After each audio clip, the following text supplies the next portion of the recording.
family, there was no certificate of birth filed for J. Edgar. Additionally, the entry for John Edgar in the D.C. Index of Births is smudged and written in different pen and style, clearly added at a much later date with the certificate number out of order and containing the suffix D, indicating a delayed filing. Oh, there's no doubt in my mind that the records surrounding J. Edgar Hoover seem very suspicious. There's no doubt about it. There were a lot of records that were actually smudged, different handwritings, different formats on the documents. They had to white out and then try to rewrote over it. And when Hoover finally filed his birth certificate, he also submitted a letter from his church certifying his baptismal record. The letter gives his birth date as June 1st, 1895, with a J-A-N for January written over the June in noticeably different handwriting. And the baptismal record itself lists Hoover's birth date as the 1st of June, not January. Even more curious is the fact that Hoover wasn't baptized until he was 13 years old, when the various churches his family frequented all practiced infant baptism. And though Millie wasn't the first to notice these document discrepancies, she was certainly the first daring enough to discuss them openly. I had suspicions when I was a brand new agent that he might possibly have some black blood, because one of my jobs in investigating applicant cases, we always check birth records and educational records, death certificates. Just, we're always in the clerk's office, county clerk's office, reviewing records. And there were a couple of friends who did this routinely in Washington, D.C. They checked applicants. And I talked to one of them one time, and he said, just for the fun of it, I tried to find Hoover's birth record, and there's something wrong with it. And I said, oh? I said, yeah, I thought you'd be able to go all the way back to Europe with his record. No. And he was telling me about it. And he found some rather strange things, like there were some things that were erased, dates were changed, and the filings. And I thought, that's weird. Weird as it was, it didn't really surprise the few FBI agents who found out about it, for it only confirmed what they'd long suspected. There were rumors among agents who were friendly that Hoover might have some black blood because of his short, cropped hair. Some agents just flat out said, I think he's part black. And that takes a lot of courage, because you never know who's listening. Some submarine in the office would send a letter off to Hoover. Agent so-and-so thinks you're part black, you're gone. And Millie's research revealed even more evidence that Hoover had been living a lie, not only in claiming to be Caucasian, but also in hiding the fact that he was illegitimate, an outside child, as the oral story stated. And incredibly, documentation of this was found on the application filled out in 1938. On the application it says, if you are legitimate or not, it says check yes or no. Are you legitimate? And whoever checked it checked no.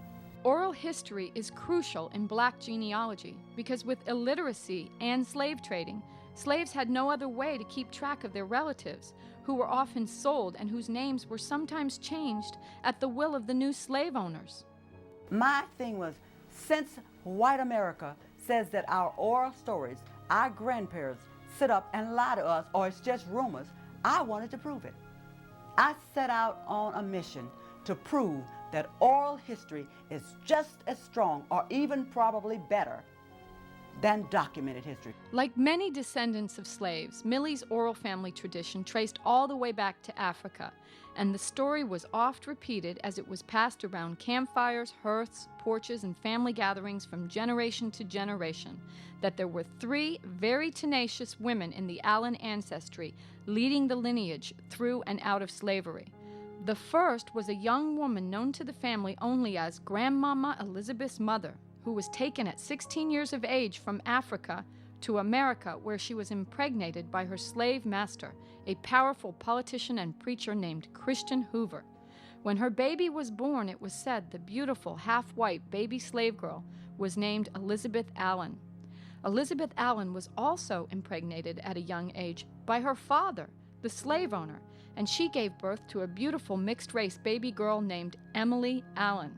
This complicated things considerably, since it made Emily both daughter and granddaughter of the slave owner, Christian Hoover. This is very bizarre, and it's hard to explain because it's like a web. Now, let me explain it to you. Christian Hoover, who was born in 1796, who was a senator, a state legislator, and a minister in Macomb, very well-known man, was married to a white woman by the name of Mary. He had a son. He had two sons. We're going to talk about the two sons that connected to my family. He had a son by the name of William Hoover, who was born in 1832, and he had a son by the name of Christian, who he named after himself, but his nickname was Kit, Christian Kit, who was born in 1840, and he had Emily, who is my great-great-grandmother, who was born in 1840 by his slave that he owned, Elizabeth, who was born in 1814. Christian and William came from the white wife. Emily came from the slave girl. According to the oral history, Millie's great-great-grandmother Emily was left behind with her slave master father/grandfather and her white half-brothers and sisters when her mother Elizabeth met and fell in love with another family member named William Hoover, who also impregnated her with a baby they named John Hoover. After giving birth to Emily's half-brother John, Elizabeth left with the baby and his father, heading for the Maryland, Washington, D.C. area, where they married and she passed for white her entire life.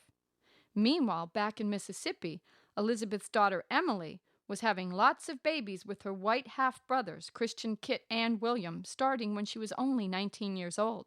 Emily had 8 children in all, and the first one was fathered by her half-brother, Christian Kit Hoover. Christian Kit, the white son of Christian Hoover's, got in bed with his half-sister, Emily, and from that, they had a son, and that son is Ivory Hoover. Next, Emily had a baby girl fathered by another white plantation owner named F. Macomb.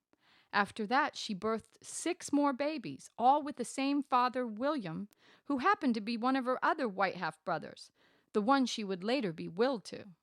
Christian Hoover, the slave owner, willed Emily, his daughter, to his son, William Hoover, born 1832, and he was married. He had a white wife named Martha, and then he proceeded to have babies with Martha, his wife, and the slave, which was his sister, and they had 6 children together. Back in the days of slavery and before birth control, it was not uncommon for women, both black and white, to birth a baby every year or 2.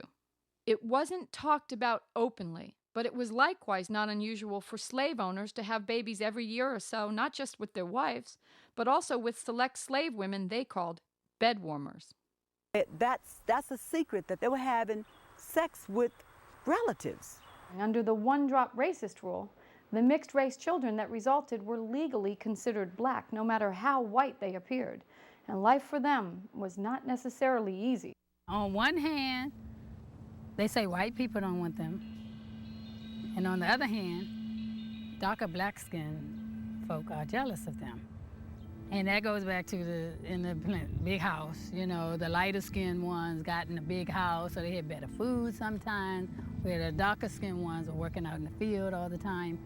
And those who opted to pass for white, or had it forced upon them, as we shall see in J. Edgar Hoover's case, had it even rougher.